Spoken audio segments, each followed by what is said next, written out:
আবার আবার কিরকম শুনতে হাও সব কই গেল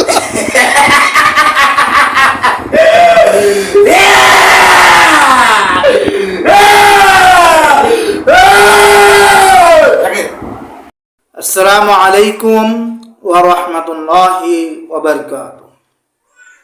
আমি হাবিবুল্লাহ, আপনারা দেখছেন জিনের চিকিৎসা মিডিয়া। সম্মানিত ভাই ও বোনেরা, ইনশাআল্লাহ আজ আমি আপনাদেরকে একটি শক্তিশালী তদবির দেব। যেই তদবিরটি হচ্ছে যে কোনো জিনের রুগীকে, যে জিনের রুগীগুলো খুবই উচ্ছৃঙ্খল, খুবই তাকে ভয়ঙ্কর বলে তুলে ধরে, কথাগুলো খেয়াল করবেন। এরকম কিছু জিনের রুগী আছে খুবই উচ্ছৃঙ্খল এবং নিজেকে, ওই রুগীকে খুবই ভয়ঙ্করভাবে তুলে ধরার চেষ্টা করে অন্যের কাছে। ওই সমস্ত জিনের রুগীদেরকে আপনারা যদি কবিরাজের কাছে নিয়ে যেতে চান, ওই টাইমে কিন্তু সমস্যা হয়।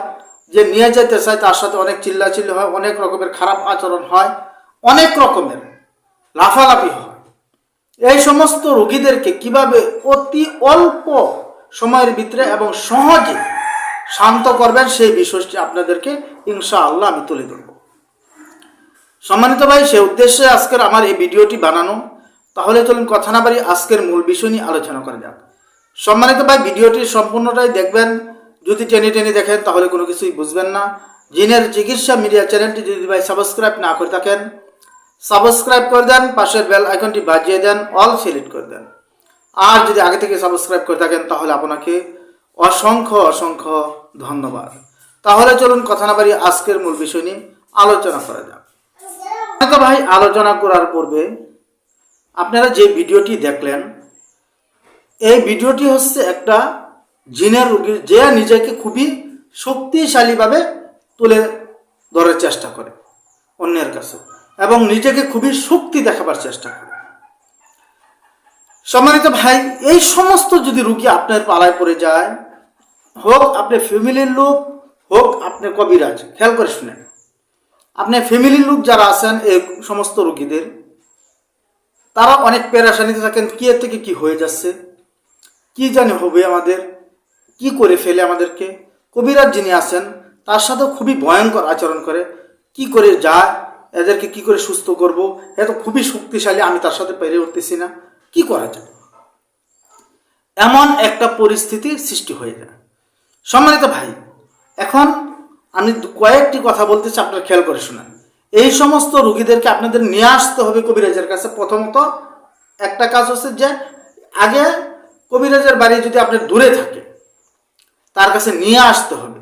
নিয়ে আসার একটা ঝামেলা আছে। যদি এই সমস্ত রোগীগুলো নিয়ে আসার সময় এরকম চিল্লাচিল্লি করে, তাহলে আপনি কি করবেন, খেয়াল করে শুনেন। সূরা কাহাফের, সূরা কাফ, এই কাহাফের কাহাফ, খেয়াল করে শুনেন, এই সূরা কাহাফের 2 নং আয়াতটি বারবার পরে তার শরীরে ফু দেবেন, অথবা এই জায়গায় আঙ্গুল রেখে আপনি ফু দিলে ইনশাআল্লাহ আশা করা যায় রোগীটা শান্ত থাকবে। এক, গাড়িতে নিয়ে আসার ক্ষেত্রে এখন কবিরাজ ভাই যিনি আছেন তার কাছে আসে যদি চিল্লাচিল্লি করে, তিনি যদি ইনশাআল্লাহ অভিজ্ঞ লোক হন, তাহলে তো কিছু করার প্রয়োজন নেই, কোনো ভয়ের প্রয়োজন নেই, কোনো কিছুর প্রয়োজন নেই। কারণ এই সমস্ত রোগী যে শুধু ভয়ঙ্কর জিন এরকম না, দুর্বল জিনেরাও চিল্লাচিল্লি করে। খেয়াল করে দেখবেন, আপনি ধরেন একটা মুরগি ধরলেন, ভাই খেয়াল করে দেখেন, আমার কথাগুলো খেয়াল করে শুনেন। আপনি একটা মুরগি ধরলেন, মুরগি কিন্তু কোনো ভয়ঙ্কর না, মুরগি কিন্তু কোনো ভয়ঙ্কর না, তারপরে মুরগিটা খুব চিল্লাচ্ছে, ক্যাও ম্যাও করতে অনেক চিল্লাচিল্লি করতেছে। কারণ কি? হ্যাঁ, কিন্তু আপনাকে ভয় দেখানোর জন্য করতেছে না, নিজে ভয় পেয়ে এগুলো করতেছে। খেয়াল করে শুনেন, মুরগিটা কি যে খুব যে চিল্লাচিল্লি করতেছে, ছিঁড়ে ফেলতেছে, লাফালাফি করতেছে, সে কিন্তু আপনাকে ভয় দেখানোর জন্য করতেছে না, সে নিজেই ভয় পেয়ে চিল্লাচিল্লি করতেছে। এরকমই ভাবে সব জিনিস যে চিল্লাচিল্লি খুব গর্জন মর্জন করতেছে, সে কিন্তু আপনাকে ভয় দেখানোর জন্য সবাই করতেছে এরকম না, নিজে ভয় পেয়ে এগুলো করে থাকে।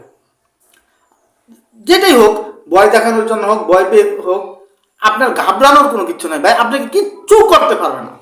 কারণ জিনগুলো সবসময় খেয়াল করবেন, আপনি যেরকম জ্ঞানী প্রত্যেকটা জিনও সেরকম জ্ঞান। কারণ হাইওয়ানে নাতেক বলা হয়। হাইওয়ান বলতে সবাই তো প্রাণী, হাইওয়ান অর্থ প্রাণী, সবাই প্রাণী, আমিও প্রাণী, আপনিও প্রাণী, গরু প্রাণী, ছাগলও প্রাণী, সবই প্রাণী। হাইওয়ান বলতে প্রাণী। এর মধ্য থেকে হাইওয়ানে নাতেক লাগানো হচ্ছে দুইটা প্রাণীর জন্য। নাতেক অর্থ জ্ঞানে সম্পন্ন, জ্ঞান সম্পন্ন। একটা হচ্ছে মানুষ আর একটা হচ্ছে জিন। এই দুইটা প্রাণী হচ্ছে জ্ঞান সম্পূর্ণ। তারা নিজের বিবেক খাটাইতে পারে, নিজের জ্ঞান মতে কাজ করতে পারে।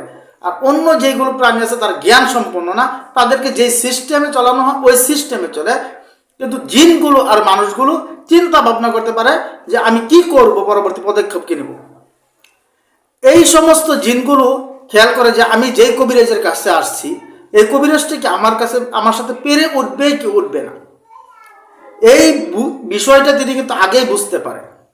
কিরকম বুঝতে পারে? যদি ওই কবিরাজটা তার সাথে পেরে ওঠে, তিনি কিন্তু ভয়ে চিল্লাচিল্লি শুরু করে দেয়। আর ওই যদি খেয়াল করে দেখে যে ওই কবিরাজটা তার সাথে পারবে না, তিনি ওই কবিরাজটাকে ভয় দেখানোর জন্য চিল্লাচিল্লি শুরু করে দেয়। খেয়াল করবেন, একটা হচ্ছে যে যদি ওই কবিরাজটা তার সাথে না পারে, এরকম তার একটা ধারণা থাকে যে আমাকে এটা কিচ্ছু করতে পারবে না, সে কিন্তু ভয় দেখানোর জন্য চিল্লাচিল্লি করে। আর যদি ওই কবিরাজটা তার সাথে পেরে উঠতে চায় যে আমাকে সে শেষ করে দিতে পারবে, তাহলে সে নিজেই চিল্লাচিল্লি করে। তাই চিল্লাচিল্লিও কিন্তু দুই রকমের হয়ে যাচ্ছে। আচ্ছা, যেইটাই হোক, আমি আজকে আপনাদেরকে সংক্ষেপে এটা বলার চেষ্টা করতেছি যে প্রত্যেকটা চিল্লাচিল্লি জিনের ক্ষেত্রে যারা খুবই নিজেকে ভয়ঙ্করভাবে তুলে ধরার চেষ্টা করে, ওই সমস্ত জিনদেরকে আপনি অতি সহজে যেই বিষয় নিয়ে শান্ত করবেন। আমি সুস্থ করার কথা বলতেছি না, আমার কথাগুলো খেয়াল করে শুনুন। আমি সুস্থ করার কথা বলতেছি না, আমি শান্ত করার কথা বলতেছি। একটা হচ্ছে শান্ত করা, সুস্থ করা।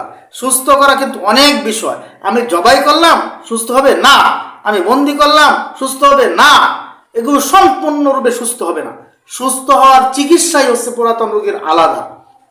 আমি এই জায়গায় অনেক বিষয় আছে, আপনার সাধারণ একটা খেয়াল করবেন ভাই, সাধারণভাবে একটা খেয়াল করবেন।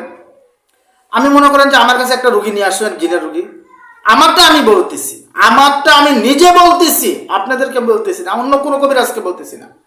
আমি ওই রুগীটাকে শত শত জিন হত্যা করে দেখাই দেবো, জবাই করে দেখাই দেবো, জবাই হয়েছে, রুগী নিজেই বলবে জবাই হয়েছে, রুগী সুস্থ হবে না।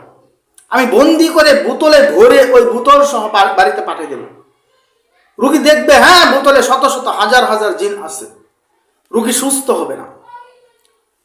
কারণ এই জায়গায় ওই যে হাইওয়ানে নাতেক, আপনার যে জ্ঞান আছে রুগীর পরিবারের, এবং রুগীর তো কোনো জ্ঞানই নাই, রুগীর কথা সম্পূর্ণ এই জায়গায় ভাওতা, রুগীর কোনো কথাই গ্রহণযোগ্য না। রুগীর পরিবার যারা সুস্থ আছেন তাদের একটা জিনিস খেয়াল করতে হবে, যদি তারা শিক্ষিত হয়ে থাকেন। ভাই আপনি জানেন, ছোট থেকে শুনছেন, একটা জিন কুকুরের সুরত ধরতে পারে, সাপের সুরত ধরতে পারে, মানুষের সুরত ধরতে পারে, যে কোনো প্রাণীর সুরত ধরতে পারে। তাহলে আপনার মাথার ভিতরে এটা কেন ঢুকে না একটা জিন সে জবার সুরত ধরতে পারে না? এই জিনিসগুলো কিন্তু আমি তুলে ধরার চাইছিলাম না, কারণ এই জিনিসগুলো তুলে ধরতে গেলে আমি কালকের থেকে দেখবেন যে আমি ভণ্ড এবং বাটপার হয়ে যাব। কালকের থেকে আমার নামে হয়তো বা আরো ভিডিও বাইর হবে, আমি ভণ্ডমি করতেছি, আমি বাটপারি করতেছি। কারণ এই বিষয়গুলো কেউ তুলে ধরার চেষ্টা করে না, কারণ নিজেদের ভাত মরে যায়। আমি এই জন্যই আজকে আপনাদেরকে তুলে ধরলাম যে আপনি একটা জিনিস খেয়াল করবেন, যে যেই জিনে কুকুরের সুরত ধরতে পারে, সাপের সুরত ধরতে পারে, মাছের সুরত ধরতে পারে, ভয়ঙ্কর সুরত ধরতে পারে, জমিন থেকে আসমান পর্যন্ত দেখা যায় এরকম সুরত ধরতে পারে, ওই জিন কেন জবাইয়ের সুরত ধরবে না? ওই জিন কেন বোতলে বন্দির সুরত ধরতে পারবে না? প্রত্যেকটা সুরত ধরতে পারে। এইটা হচ্ছে চিকিৎসা না, চিকিৎসা হচ্ছে প্রকৃত চিকিৎসা হচ্ছে ধৈর্য ধরে নিজেকে খুবই একদম সাধারণভাবে মনে করে আস্তে আস্তে ওই জিনগুলোকে শরীর থেকে বাহির করে দিতে হবে। আস্তে আস্তে ওই জিনগুলোকে ছোট বানায় শেষ করে দিতে হবে। ওটা একদিনে হবে না। কোনো ভয়ঙ্কর জিনের রোগী যদি কেউ ভাবে আমি একদিনে সুস্থ করে নিয়ে আসবো অমুক জায়গায়, 500 বছর চেষ্টা করলে পারবে না। একদিনে কখনো জিনের রোগী সুস্থ হয় না। জিনের রোগীকে সুস্থ করতে গেলে, যেই ভয়ঙ্কর জিনের রোগী আছে ওদেরকে সুস্থ করতে গেলে আপনার কেমনে সুস্থ করতে হবে? একটা একটা দীর্ঘমেয়াদী চিকিৎসা নিতে হবে একজনের কাছ থেকে।